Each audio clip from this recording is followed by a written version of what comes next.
Okay, we'll go ahead and get started. First, we have a little housekeeping. Welcome to 2021 Trends, helping nonprofits find more corporate sponsorship. Today is the second of two parts. Last week, we talked about identifying the trends that impact nonprofit corporate sponsorship. And today, we're going to get really granular. We're going to get very specific and talk about the specific ways on how to leverage those trends.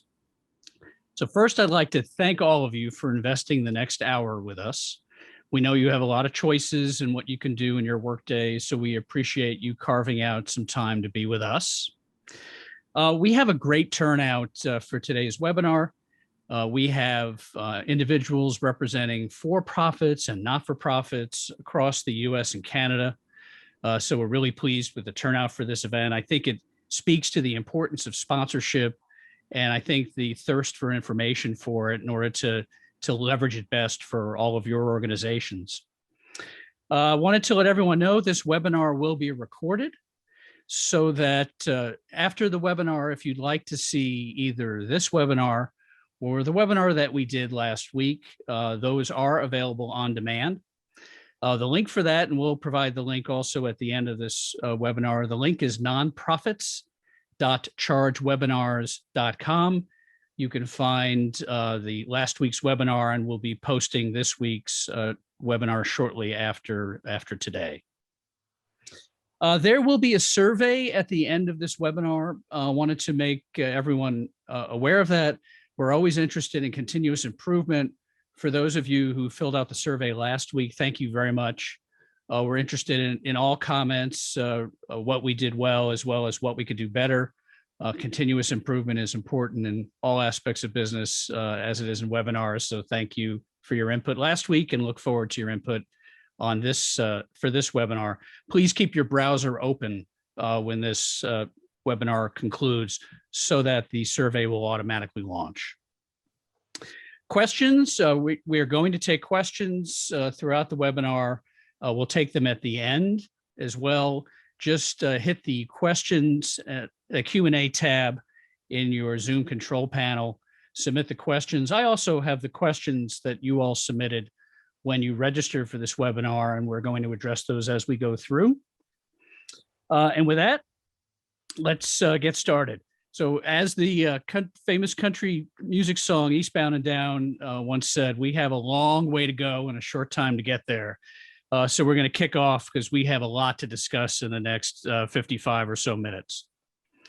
So my name is Ken Unger. I am the president of Charge. We are a sponsorship consultancy. We represent both brands and properties. I've been involved in sponsorship for over 25 years. Charge is a 15-year-old agency, and we've represented companies as large as Global 50 companies, the companies in the Fortune 500, as well as for-profit and not-for-profit companies of all sizes and pursuits. And joining me today is Pete Walke. Pete is the Corporate Retirement Plan Advisor for CBIZ Retirement Plan Services. First, I'd like to thank CBIZ Retirement Plan Services for making this webinar possible. How appropriate that a webinar on sponsorship were to have a sponsor for it. But CBIZ made this webinar possible, certainly made it possible for us to provide this content to you free of charge. And I'd like to thank CBIZ for that opportunity. Pete's gonna bring his 27 years of retirement plan experience to bear and address you in a moment about the things that Pete's aware of that impact nonprofits. In his 27-year experience, he has dealt with retirement plans as big as $500 million and 14,000 employees. Pete is also the author of 3 books, 2 on personal finance and 1 on leadership. And Pete has served on the board of directors as well as a volunteer on a number of not-for-profit organizations. So we mentioned at the end of last week, we're going to talk about those specific ways to leverage the 2021 trends in corporate sponsorship for nonprofits. That includes being sponsorship ready, establishing a sponsorship policy, identifying the assets that go in a sponsorship, preparing your sponsorship offering to go to market, and prospecting, or how to find sponsors. But before we begin, because we're talking about how to increase profit margin for nonprofits, not only revenue through sponsorship, but also costs, I wanted to turn the mic over to Pete to address you and certain things that are of prime importance to nonprofits. Pete? Thanks, Ken. Good to see you. Good to see everybody. Glad you could all join us. Hope wherever you are, the weather's good. It's nice and pleasant here in Indianapolis. Those of you, most of the folks online are actually clients of CBIZ and other aspects of your business, and we're grateful to have you as clients and friends, and grateful to have you here. And those of you not familiar with CBIZ, we're a national consulting firm, and about anything you can outsource having to do with your business, there's something that CBIZ does that most likely we can help you with. So go ahead, Ken, to the next slide. And as Ken mentioned, I'm the retirement plan advisor, work with a number of different clients and plans. And one of the trends in nonprofit retirement plans is that litigation for excessive fee lawsuits is up about 350% in 2020. And according to a white paper called Exposing Excessive Fee Litigation, written in December 2020 from Euclid Specialty Group, they actually believe that many of these suits are the result of opportunistic attorneys rather than discontented participants. So many of these cases are revolving around three different themes. Number one, it's failure to monitor and control expenses. Number two, failure to manage investment fees. And number three, choosing improper investments, including offering too many options and are too expensive. So there was another white paper from the Groom Law Group recently called The War on Retirement Fees, Is Anyone Safe? And the excessive fee claims are taking aim at a variety of different plans, including 403Bs, universities, nonprofits, and healthcare systems. And the plan participants allege that plan fiduciaries have failed in their duty to ensure that plan record keeping and investment fees are reasonable. And they also allege that plan investments have underperformed, costing participants millions of dollars in retirement benefits. And getting to the picture here that we have on the screen, that's a picture of an investment committee. And one of the things that you want to make sure that you pay attention to and you have in your organization is a retirement plan committee to make these decisions on your retirement plan. So if you don't have a committee, you want to work with an advisor that can help you develop and set up the committee, train the committee members from a fiduciary standpoint. And then once you have a committee set up, you want to meet on a quarterly basis and you want to review the investment options, the performance. On an annual basis, you want to review the fees for the investments, the record keeper, the plan provider, and the advisor. You typically have an outside firm do that, so it's non-biased. We want to do an annual share class review to make sure that we have the lowest share class for each of the investment options. And then we want to document everything. So from a committee standpoint, you want to meet regularly, you want to follow a disciplined process, and you want to take notes. So just a quick tip before we get into the meat of the presentation with Ken. I'm sure you're going to be, you walk away with some very good takeaways. We had lots of good comments after the first webinar last week. And so looking to from Ken taking it from here. Thank you. Thank you, Pete. So just to quickly review what we talked about last week so that we're all on the same page, is we saw over the last 10 years, but particularly with the outset of the COVID-19 pandemic, three important trends converge. We saw consumers demanding corporate social responsibility, that they were rewarding companies that were socially responsible with purchase. That 87% of consumers reported that they would purchase products from companies that supported the values that they do from a social responsibility perspective. And 76% said they would not purchase products from companies that do not support their values. We also talked about international engagement and how since 2015, the United Nations has put a tremendous amount of effort behind the 17 Sustainable Development Goals, and how it made a very wise decision in 2015 to extend the reach of its process to create things like peace and hunger eradication and better health and the fight against climate change, all by 2030, by engaging specifically the private sector through the UN Global Compact, and how since then, over 12,000 companies have signed on to follow the Sustainable Development Goals in their operations, representing companies in over 158 countries around the world. And finally, the COVID-19 pandemic has accelerated all of these trends as consumers feel even more strongly that companies, that brands need to give back to the consumers, to the society, to the communities that support them. Those companies need to support those communities. Those trends have accelerated since the outset of the pandemic in March of last year, a year ago this month. So the major takeaways that we had from the last webinar, the things I really wanted people to come away with, was through either traditional or purpose-driven sponsorships. Traditional sponsorships were defined as those where the sponsor wanted to either increase its sales or enhance its brand through the sponsorship, or purpose-driven sponsorship that was more aligned with a cause or a commitment. Your nonprofit can help that sponsor drive its sales and enhance its brand. So this expansion into purpose-driven sponsorships, where purpose-driven sponsorships can now increase sales and enhance the brand for a sponsor, that was a real game changer for nonprofits. We talked about the fact that consumers were expecting social responsibility. And through a sponsorship relationship with your nonprofit, a sponsor can now, in a living, real way, demonstrate its commitment to social responsibility and influence those consumers that they want to demonstrate the commitment to social responsibility. And finally, if you can effectively leverage this trend, there could be significant new resources available to your nonprofit as a result of these trends.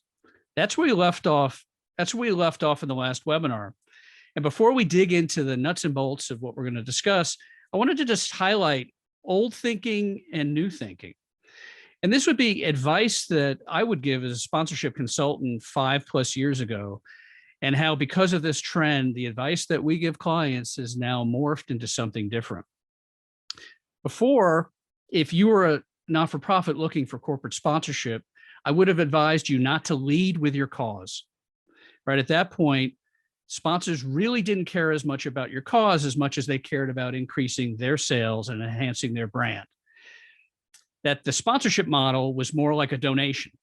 So in many cases, if they were engaging in corporate sponsorship, it was more like donation with a side order of recognition, or as I've stated on this slide, a little recognition thrown in to the sponsorship. It wasn't a traditional sponsorship per se. It was more like a donation plus plus.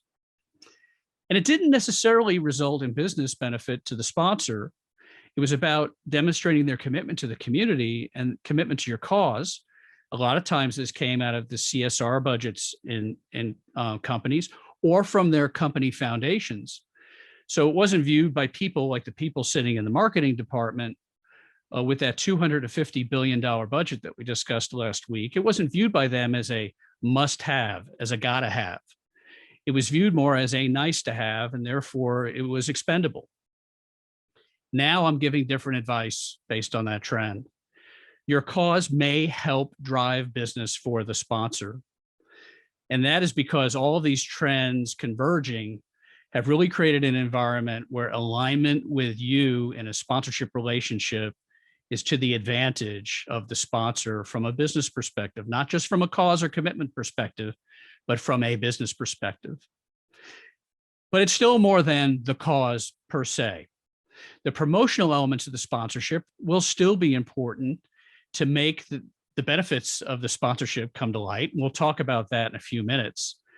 So while the cause will help you close some of these sponsorship deals, it's still important to remember that the promotional elements, the marketing behind the sponsorship, the structure of the sponsorship, the assets will still be important to the sponsorship.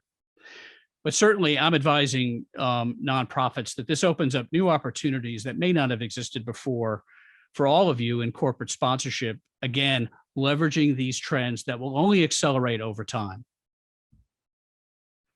So the key question is, with those sponsors needing to express their social commitment through sponsorship, is your nonprofit in the best position to create these valuable relationships? Now, let's first talk about the sponsorship dynamic, because I think that's really important to understand how sponsorship works and what your role is in the sponsorship process. Now, I call this a virtuous circle because it starts with you, the property. If you have a sponsorship relationship, you're promoting the sponsorship to your audience. The audience, in turn, if the sponsorship works and does what it's supposed to do, your audience, the property's audience, is going to lend support to the sponsor. They're either going to buy the goods and services that the sponsor provides, or they're going to think more highly of the sponsor, that their brand would be enhanced. That sponsor, in turn, is going to promote you. And I think this is really an unsaid benefit, or this isn't said enough in terms of the benefits of sponsorship. It's not just that you receive a payment and that this helps you create more impact as a nonprofit because your budget increases. But sponsorship is unique because you not only get paid by the sponsor as part of the sponsorship relationship, the sponsor promotes you. So at no additional cost to you, at no additional effort to you, the sponsor is promoting you and your cause to its audience. Now, when their promotion works the way it is, that sponsor's audience is then going to turn around and support you, either through your fundraising, donations, or the like, to follow you, to sign up for your email list. This is when this virtuous circle works best. But again, it's important to remember, it's all based on good promotion. Now, why is that important? Well, the first thing that we always look at in the sponsorship process is the sponsorship seeker, you, the nonprofit, are you sponsorship ready? Now, to a sponsor who's sizing you up as a potential sponsorship partner, they view you as sponsorship ready. One, if you have a strong brand, that is, if your audience holds you in high regard, if you have high awareness in the area that you operate, all those things that really create a strong brand presence. Do you have a strong brand? Secondly, they're going to ask themselves, do you have a valuable audience that they want? Now, a valuable audience in this case is defined as their potential customers. So there has to be alignment between your audience and people who are potential customers for this sponsor. And the third thing is through your marketing, through your promotion, can you effectively communicate with that audience on the sponsor's behalf? Remember, we talked about that virtuous circle, which is based on promotion, both your promotion of the sponsor, the sponsorship's promotion of you. So if you can promote effectively, that sponsor is going to think much more highly of you than if you cannot. Now, a nonprofit is sponsorship ready if it has a marketing strategy and plan, if it has a dedicated marketing function. And I'll pause right there because we had a few questions earlier in the registration process. Where does the things that we're talking about today apply to a small, or in one case, one person called it an ultra small non-for-profit? And the answer is absolutely. It absolutely applies for nonprofits of any size. But in this case, if you are a smaller not-for-profit, it's not that you have a marketing team or 3 or 4 or 5 people dedicated to marketing. The sponsor is simply looking, is marketing a dedicated function that someone in your organization is responsible for? Because what gets effort gets results, and that's what the sponsor is looking for. Do you emphasize social media with the expertise to use those social channels to get out your message? Because again, the sponsor is going to piggyback off your message to send its message to your audience. Fourth, are you proficient in one or more of those marketing tools other than social media, like advertising or public relations, or a direct marketing channel like email marketing? And then finally, have you completely identified your audience? You understand the demographics of your audience. You understand the psychographics of your audience. For example, how your audience behaves, what their interests are, their hobbies, their buying proclivity, what kind of products do they buy? Are they ready to buy the sponsorship's product and the like? So if you're interested in knowing, if you're sitting back right now, interested in knowing, are you sponsorship ready? We've created an algorithm and a free assessment that's on our website at chartsponsorship.com/sponsorship-readiness-assessment that will give you a sense of A, are you sponsorship ready? And if you're not, what are the areas that you're strong in, and what are the areas that you simply need more work? We wanted to provide kind of some guidance for any nonprofit or for-profit that wants to know if they're sponsorship ready. So let's talk a little about the value proposition. This is the value, to identify the value that you can provide to a sponsor. Now, we generally look at the value proposition for sponsorship at 3 different levels. First level is at the organization level. And that's where you can bring a sponsorship to life if the sponsor is a sponsor of your entire organization, either as an official sponsor or if they're an official supplier. That is, they provide you with goods or services, often at no cost.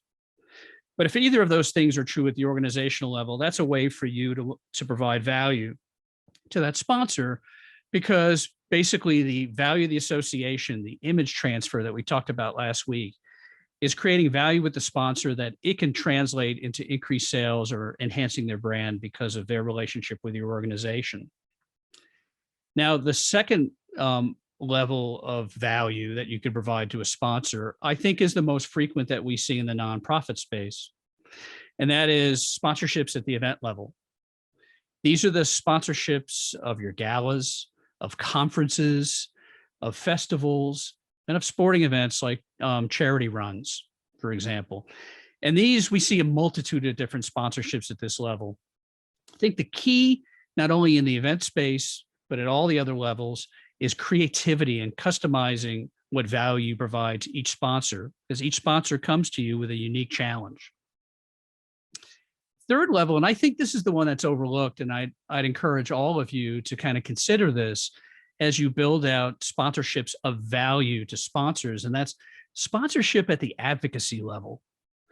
And what that is that you'll have sponsors of specific communication campaigns and specific outreach activities. So these might be sponsors who are not sponsors of your organization.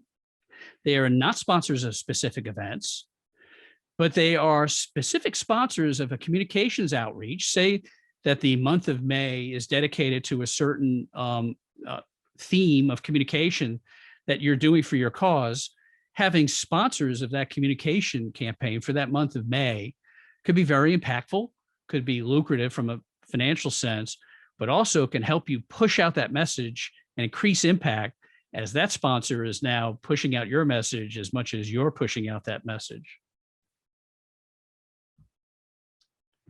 So now let's talk about going to market. So we're pulling our sponsorship process together. We're starting to prepare what we're going to offer to sponsors. We're creating this process that is scalable, that's replicable, and that we'll use not only to get our first sponsors, but we'll use time and time again to build sponsorships in your overall portfolio of partners. So these are the 4 things that I wanted to talk about, provide some practice points to help you prepare for your sponsorship program. Now, just pause for a second. I could clearly give a webinar the entire day on one or more of these topics. These are topics that are an inch wide and a mile deep. And so I'm going to give you what I feel are the most important things for you to remember.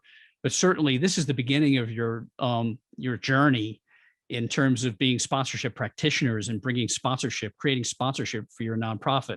Well, let's get started and talk about those things you absolutely need to know.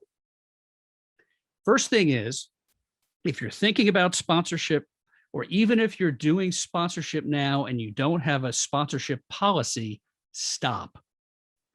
The sponsorship policy is really important for you to get set at the outset of a sponsorship as a sponsorship process, for the following reason.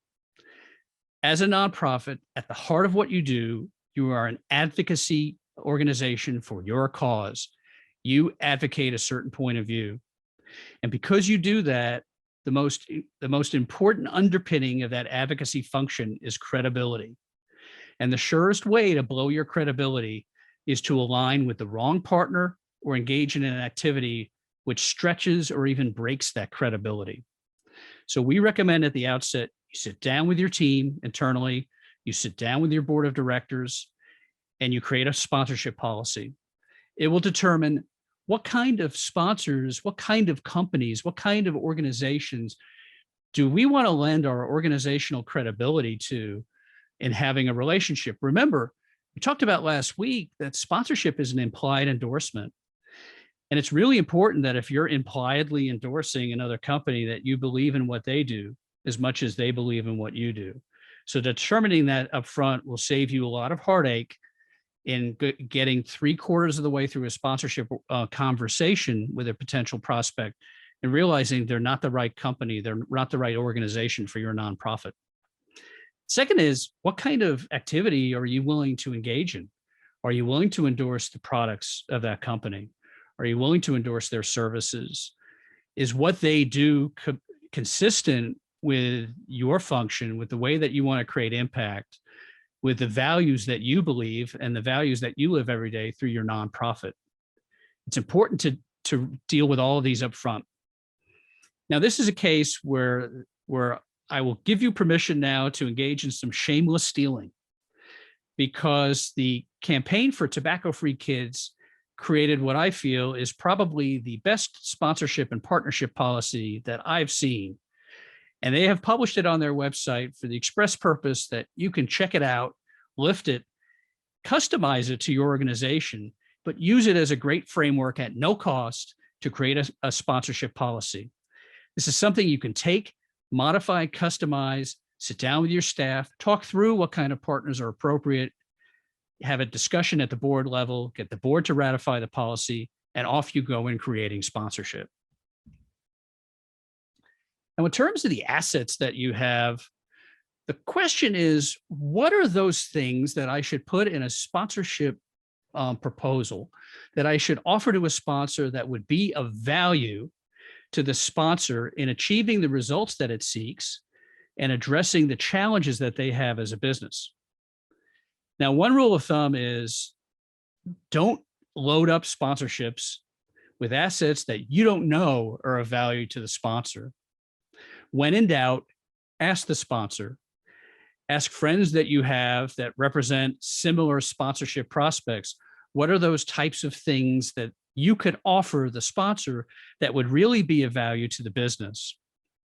It's important also to customize the assets that you provide to each sponsor. Again, no two sponsors are created alike. No two businesses have exactly the same challenge. So don't expect that you would offer the exact same asset package to every sponsor. And this is the reason, from a sponsorship perspective, I really don't approve of the gold, silver, and bronze process of offering 3 different kinds of sponsorship packages to sponsors. And here's why.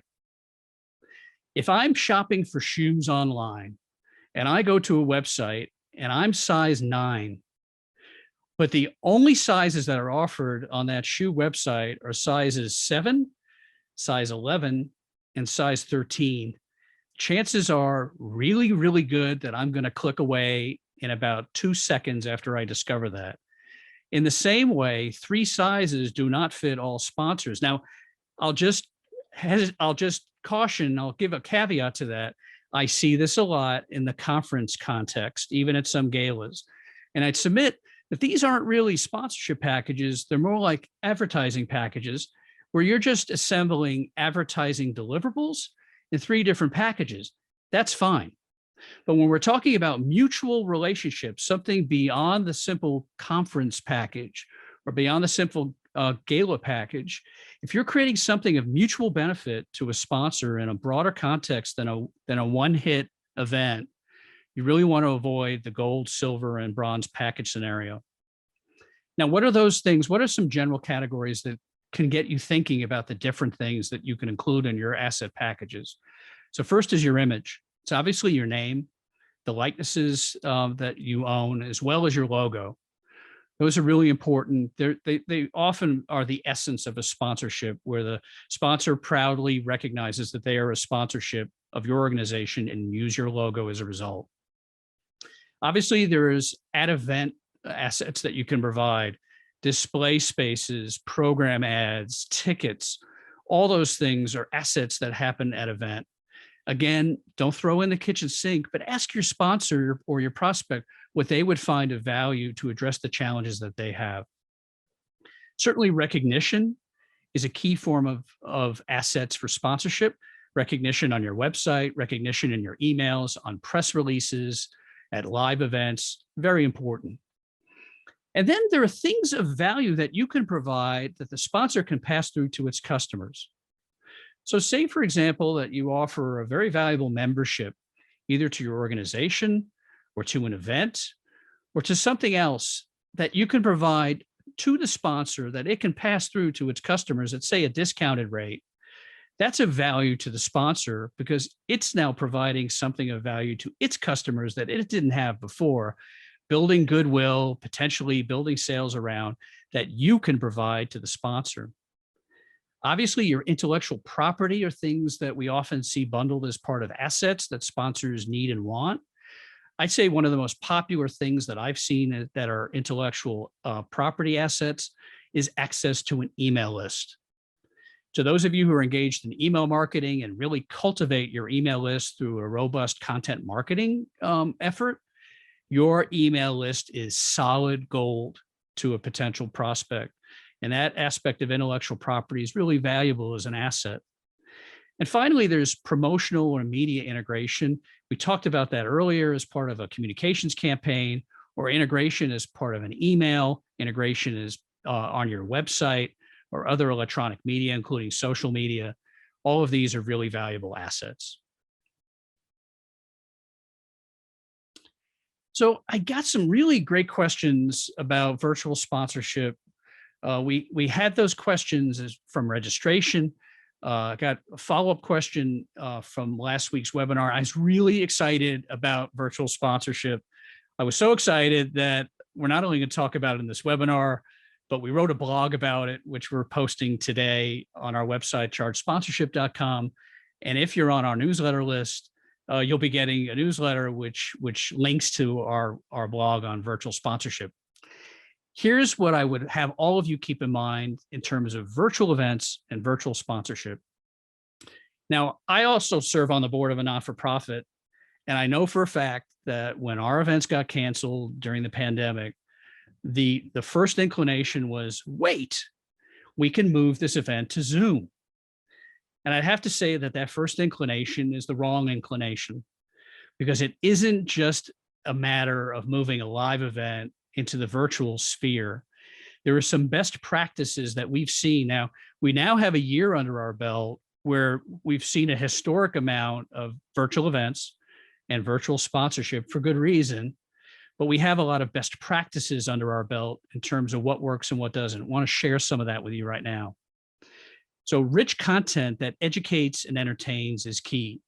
So if you are moving your live event online, before, it may have been the value of the venue that you're at. It was an enchanting venue. It was a really exciting place to be. It was a sports venue, or it was a place that people really wanted to be a part of. That doesn't exist anymore. You have to replace that with, here's the rich content that'll educate you, that'll entertain you. We've seen a variety of manifestations of that, from live entertainment and music to educational content that really we haven't seen before. Careful planning and setting of goals. What exactly do you want to attain through your virtual event? And it's not simply the fallback replacement, as I just mentioned. It's a new venue. It's a new opportunity. But what do you want to get from that? Do you want to build your email list? Do you want to increase your donations? Do you want to simply provide an opportunity to speak to your audience, since you haven't had the opportunity to do that live? Secondly, we've seen that in certain circumstances, virtual events can provide as much or better integration as their counterparts, the live counterparts to events. And so, for example, this isn't necessarily true on Zoom, because as you see during this webinar, Zoom's a pretty static platform. It's meant for meetings and webinars, but there's conference software, there's event software, where it is allowing full integration of sponsors in banner ads and sponsoring break rooms and waiting rooms and certain areas of your event that you can break off into different sponsorship categories, of having sponsors be integrated specifically into the action of your virtual event. All of these things are as good or better as having a sign at a gala or a sign at a charity run event. There's a place for that integration, but it has to be authentic. Your audience can't scratch their head wondering why this sponsor is involved. The best virtual event sponsorships are ones where the sponsor can bring actual added value to the virtual event. Maybe they're providing swag or live merchant or real merchandise. Maybe they're providing content that you could not have provided as part of your virtual event. That authentic integration and that connection to the audience, super important as part of those event sponsorships. Two other items we've seen: gamification. That is the use of trivia contests and games of skill. That's a trend that began about 5 years ago and has only picked up steam. That's built for virtual events and virtual sponsorship, to have a trivia contest, for example, sponsored by a certain company. And finally, some of the best virtual events and sponsorships have integrated real merchandise, real event, or swag, as some people call it, that is delivered to the homes or offices of virtual event participants prior to the event. Now, that real merchandise has done two things. It allows a sense of connection, that there's something tangible for that event participant to hold on to, that's more than just looking at a computer screen. Secondly, it creates a sense of community. If every event participant has the same bag of merchandise, they're all joined by the fact that they're enjoying the same thing at the same time as part of your event. Now, we received a number of questions. And so one of the things that I get most frequently as a question is about pricing. How do we price our sponsorships? And so I wanted to discuss kind of 3 rules of thumb. Now, some of you have proprietary formulas that you use where you value the tangible assets, that are the things that you give to the sponsor. You have a way to estimate what's the value of your brand. You add those two together and you create your own formula for what is the price of your sponsorship offering. Not every organization has access to a formula like that, or a consultant that could help you with the pricing formula. So these 3 real rules of thumb can really help you to understand whether you're pricing your sponsorships correctly. So the first one is estimating what is called the quote cost to the sponsor. So the cost to the sponsor is generally what is the cost that the sponsor would have to incur to achieve the results it could achieve with your sponsorship if your sponsorship didn't exist. So for example, if a sponsor were to sell so many products through your sponsorship, what would it need to spend in an advertising campaign or a PR campaign or other equivalent marketing form if it didn't have your sponsorship? Knowing that price, knowing that cost will help you estimate the baseline for what you should charge for your sponsorship. So for example, if a sponsor wanted to enhance its brand, and if it didn't sponsor you, it would need to engage in a $100,000 PR campaign. And the baseline for your sponsorship offering should be $100,000. So the second rule of thumb is the cost of the benefits provided to the sponsor times a certain multiple. Now, the important thing to remember in this is a common mistake that I see many make, and this is not for-profits. This is all all properties who engage in events. The most common mistake is, it costs me $1 million. It costs me $1 million to promote this event. I want 5 sponsors, so I'm going to price my sponsorship package at $200,000 a piece, because that's the cost. That's my cost of promoting this event. That totally ignores the value to the sponsor. Rather, if we're looking in this rule of thumb at the cost to you of providing that benefit times a reasonable multiple, Now we're more in line with the value that you're providing to the sponsor as opposed to your costs in general. So you take, for example, if you're looking for sponsors of a gala, and if the bundle of benefits that you provide include things like a program ad or tickets or the opportunity to speak at the event, signage around the gala, you're going to add the cost to you of those particular benefits. So it's the costs of those benefits, including things like your reasonable labor costs that are attached to those benefits. Multiply it by a multiple, and generally the rule of thumb is no more than 3. Some use 2, a multiple of 2, and others simply use a reasonable profit margin. So in the example of a gala, if you provide $10,000 worth of benefits, that is the cost to you of providing these benefits. Cost of that sponsorship package, if it was $10,000, cost to you would be either $30,000 with a multiple of 3, $20,000 with a 2 multiple, or if it's a 20% profit margin, it would be $12,000 you would ask as that sponsorship amount. Final rule of thumb is what are comparable sponsorships asking in the market? Now, at first, this sounds kind of daunting, but it's easier than you might think. So let's take, for example, if you're a music festival, what you want to find out is if you're looking for the title sponsorship of your music festival, you want to find out what other music festivals, either in your region, your city, or nationally, what they're asking for the sponsorship amount for the title sponsorship of their music festival. Now, the reason is that sponsorships are really good at shopping, and a lot of sponsorships who are savvy to sponsorship, that is, and they engage it on a regular basis, they already know that price.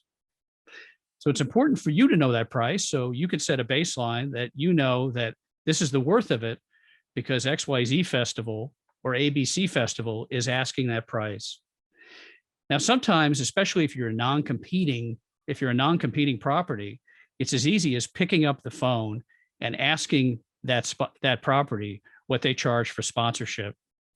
Of course, you'd be asked to provide that same information for your sponsorship, but I find in a non-competing circumstance, you find generally very friendly salespeople who are happy to provide that information if you reciprocate.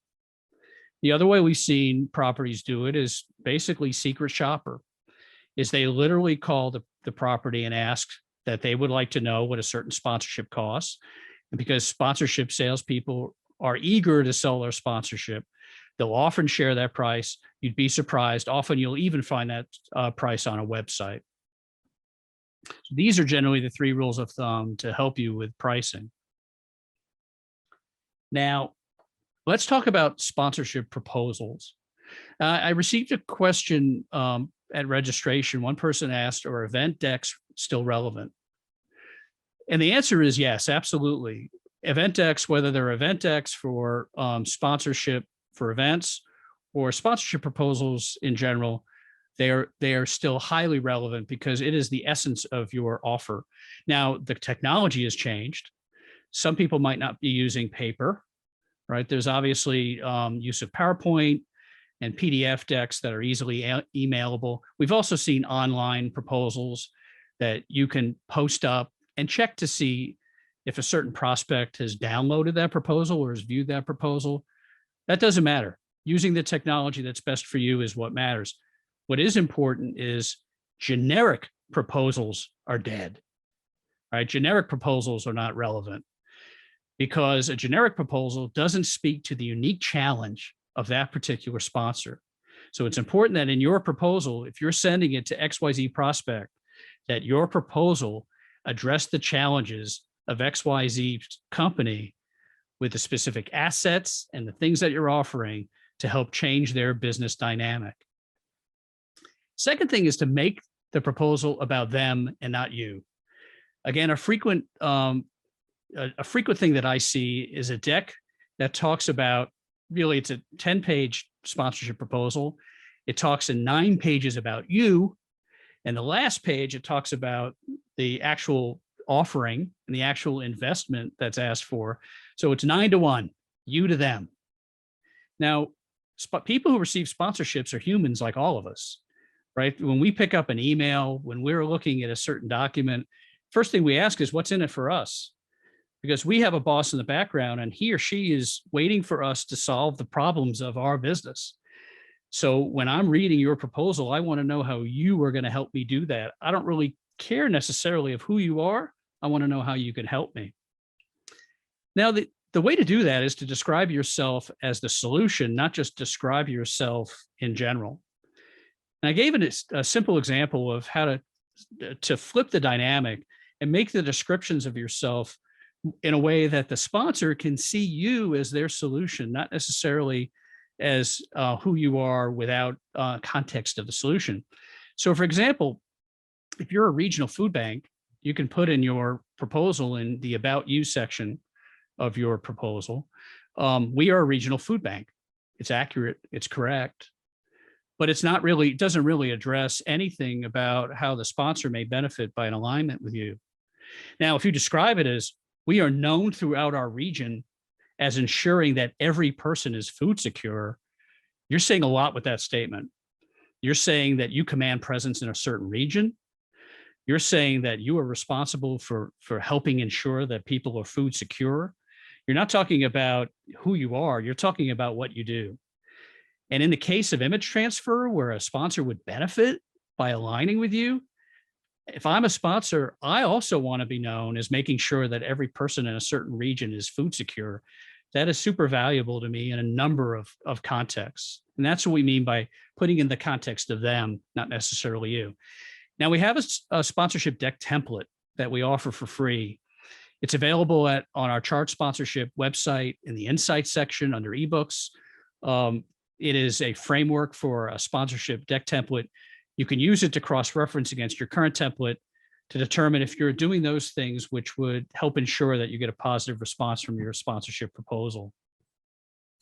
Now, I'm going to move a little quickly because I want to have time before the end to answer the questions. And I see I have a number of questions that have come in. Let's talk about two forms of prospecting, or how to find sponsors. Now, the traditional form, or the form that really I've been engaged with and I've taught for over 20 years, are some simple rules. So first, I'm looking for a prospect with a business challenge. And what are those business challenges?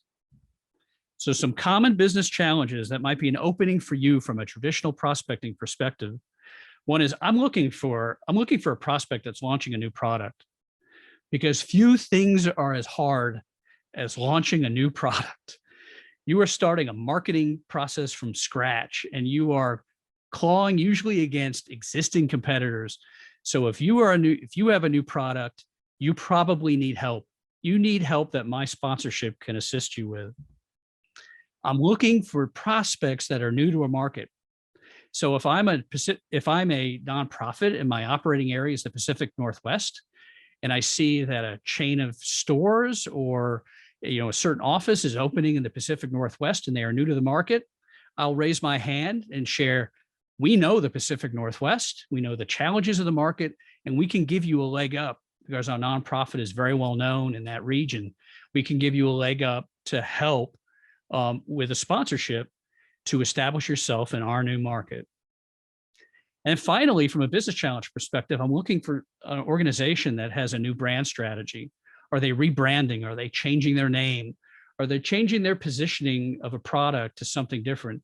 Again, like in the first case of a new product, they need help, and that's help that you can provide. I'm looking for similar relationships or strategies. Again, I'll use the example of a music festival.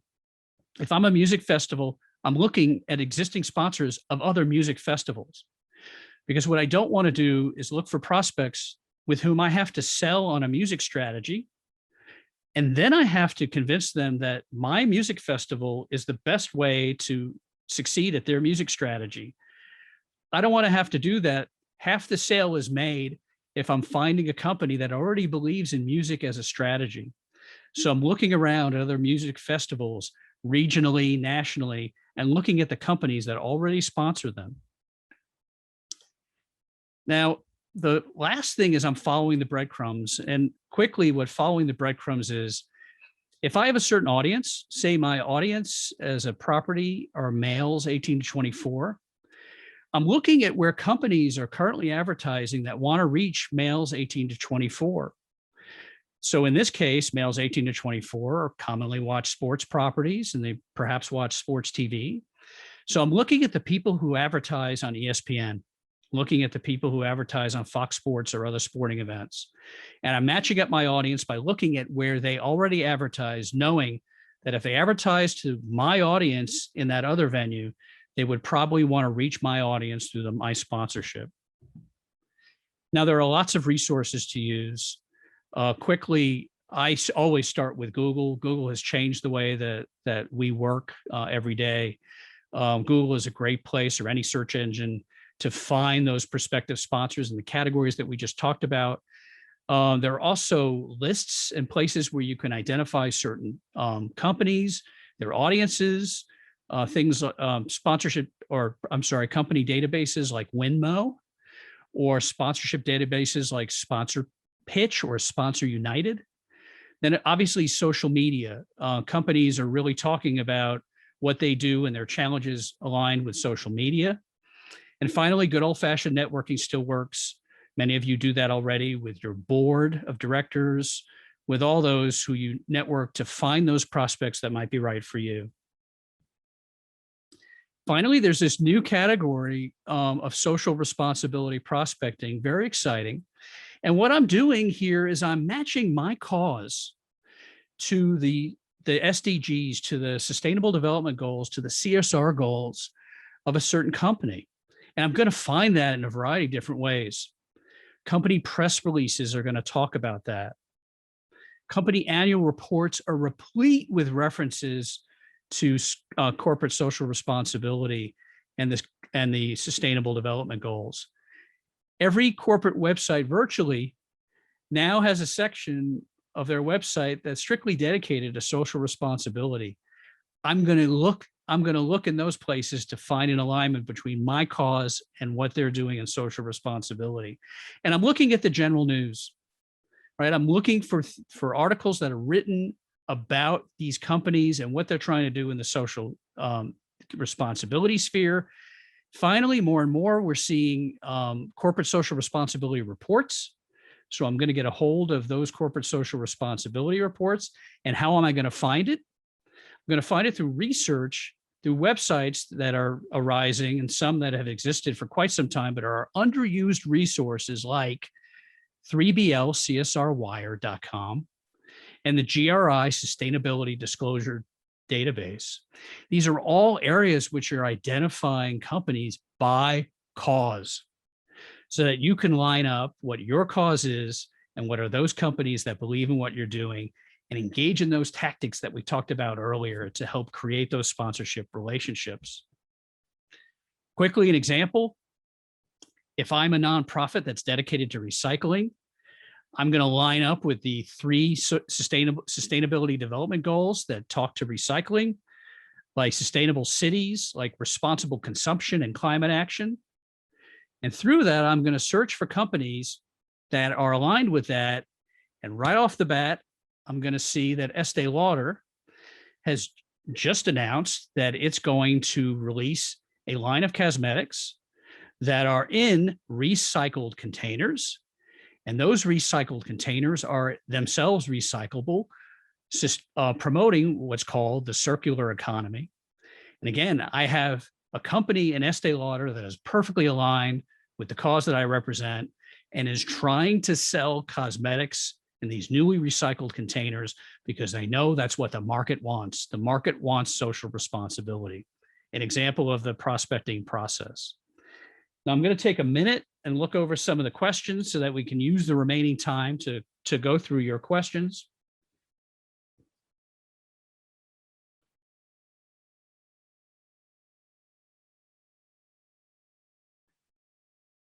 So let's talk about a hybrid event that is both virtual and that is live.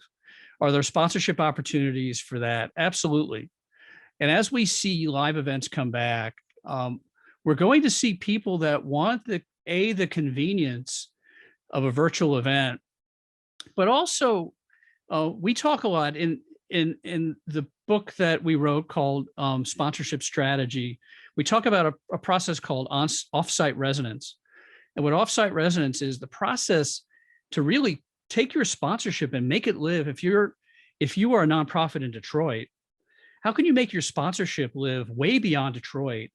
And obviously social media and the internet and things of that nature really give you that opportunity. Well, virtual events give you the opportunity to take a live event that might occur in Detroit.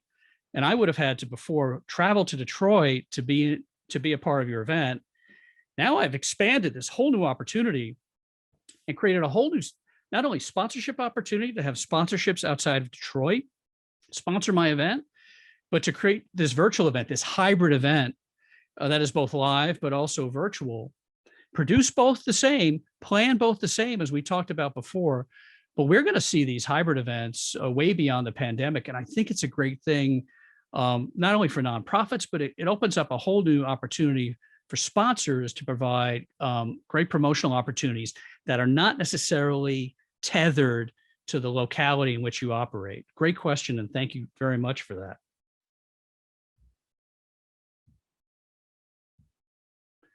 So I had another question about pricing, and I want to talk about that for a moment. The question was, sometimes prices are hard to find and not everyone posts their pricing. How do I find that information? Again, if they aren't posting their information online, it is a question of networking. That is, people who have dealt with those properties, that know the sponsorship price for it. Often what I've seen is that if not-for-profits have friendly relationships with sponsors of those other properties, often those sponsors are glad to share some of that information. Again, especially if there isn't competition or there isn't the possibility that sponsor would then sponsor you. They might not provide the information in that circumstance, but to network and make calls to people who might know that information. But also, as I mentioned before, to really call the property and ask the property point blank if they would share that pricing information with you. I think this is an underutilized resource. I think people are afraid to pick up the phone and do this. I think it works more times than not in the context where you're not a competing property. I've seen this happen in the sports side for years, where venues around the country that clearly don't compete. A baseball park in California does generally not compete with the baseball park in New York. And there's often the sharing of that information because it isn't viewed as something that's competing. So I would urge you all to pick up the phone and really try. If you can't find if you can't arrive at a price using those other rules of thumb. Now I see we only have a couple of minutes left. And if there's other questions that you have, please reach out to me at my email address, or if you have any questions for Pete, Pete's happy to address any of those questions directly. Please feel free to use Pete's email address. If you have any questions for Pete or about the great company that he works for, CBIZ Retirement Plan Services, our sponsor for this event, please feel free to do so. But I wanted to leave you with some information about how to power up your sponsorship. Now, obviously, thanks to the generosity of CBIZ, this webinar was offered for free, and both last week's and this week's webinar will be free on demand, available at nonprofits.chargewebinars.com. Our sponsorship readiness assessment is a free vehicle for nonprofits and for-profits alike to address your sponsorship readiness. There is a nonprofit corporate sponsorship ebook. It addresses many of the things that we discussed today, some in more depth, some of the things we were not able to address because of the time limitation. That could be found in our insights section of chargesponsorship.com under ebooks. There's, of course, I mentioned before, the sponsorship deck template that you could download to cross-reference against your template and glean some ideas about what successful property sponsorship sellers do as part of their sponsorship proposal. And then, of course, we publish a bi-weekly sponsorship insights newsletter that is free of charge and often include insights about how to make your sponsorships more valuable. Now, if you've exceeded your ability on your own to address some of the challenges that you have as a sponsorship, our agency stands ready to help you with that. We have two services that we normally provide to for-profits or not-for-profits that either want to get started or are stuck on a certain sponsorship problem. There's a diagnostic process that we have. If you're not quite sure what the problem is, or you really want us to identify and audit what you do from a problem and solution perspective, we have a diagnostic service. But if you are ready, and if you do want to start your sponsorship process and you want to get going fast, we recommend our Jumpstart service. I have one alumna of the Jumpstart process who is part of this webinar today.